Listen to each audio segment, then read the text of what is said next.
Hey guys, I had another question come in from a homework assignment, lesson 10.2, number 44. Let's take a look at it. This is definitely a little different. We've been given the equation of a parabola in a very different form. And in this question, we're asked to find the vertex, the focus, the directrix, and to take a look at a graph of this. So let's do this together. All right. So immediately, I'm noticing that y is what's being squared. And so ultimately, I want to put this into y minus k quantity squared equals 4p times x minus h. That's going to be my goal. Well, again, keep in mind, as we did in the lesson 10.2, the first part anyways, we talked about how this is the factored form of a perfect square trinomial. And so I'm going to do some work to try to get this to be a perfect square trinomial.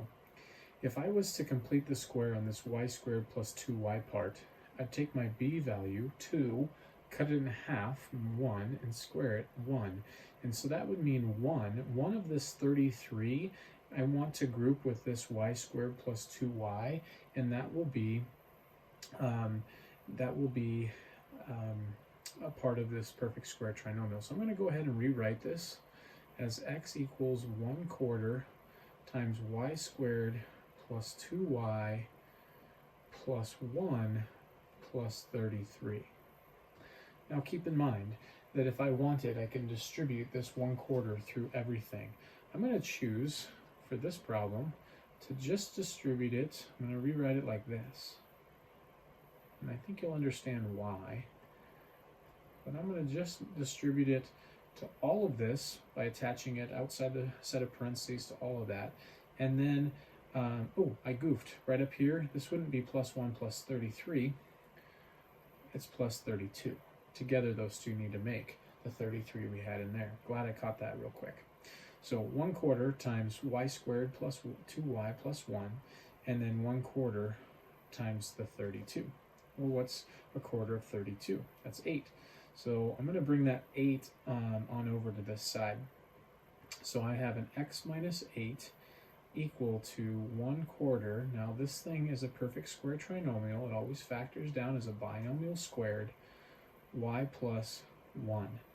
Now this is pretty much in this form. If I just use the symmetric property of an equation here, I can rewrite it on the other side as this. Okay, so there is, and then one last thing. This is really close. I want to just have y minus k quantity squared by itself, not 1/4 times y minus k quantity squared.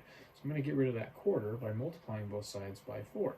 So then I would have y plus 1 quantity squared equals 4 times the quantity x minus 8. And I'm just going to leave it like that because now it's really in this form.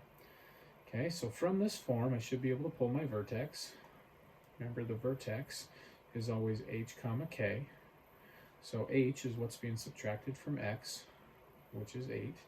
K is what's being subtracted from y. Since I'm subtracting a negative in order to make that a plus, I have -1.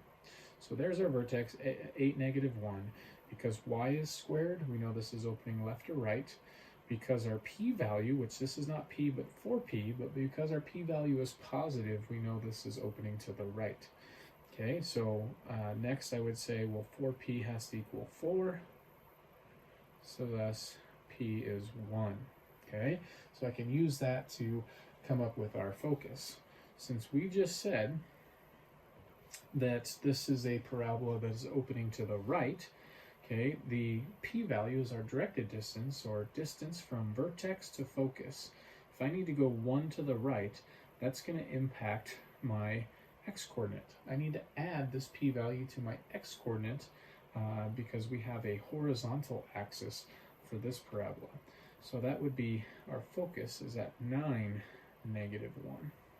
Okay, our directrix, starting to run off the screen here. Let me move my calculator out of the way. Not needed on this problem, I don't think. Directrix is the other direction. I have to subtract this p-value from the x-coordinate of this vertex, and I get 7, right? But since this is a parabola that's opening to the right, Okay, my directrix is going to be a vertical line. That is, the equation of any vertical line is x equals, so that 8 minus the 1, or 7. Okay, so there are 3 of the 4 things that they wanted us to find. And now we need to go ahead and graph it. If that was hard for you to follow audibly, let's go ahead and graph it. We said that we had 8, negative 1. I'm going to go by 2's, 2, 4, 6, 8, and I'll go by 2's here as well. So this is negative 2. So 8, negative 1, there is our vertex. We know that this is opening right because we had a positive p-value, as well as we have the square on our y. Okay, so I'm going 1 unit to the right to find the focus. Since I went by 2's, there's our focus. Okay, and our directrix, 1 unit this way, and then our parabola curves from our vertex around our focus.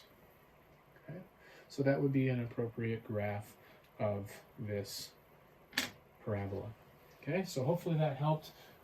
Again, it was really helpful at the start of this problem to recognize that y was squared, so we knew this was a parabola that was opening left or right, and then thinking about, oh, in this form, we know that this is the factored form of a perfect square trinomial. So that makes me think, how can I complete the square of this?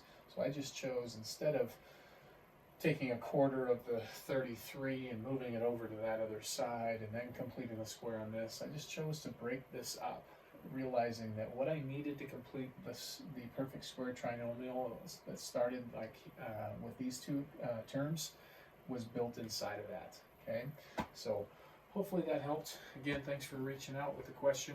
As always, let me know if you have them, and we'll see you next time.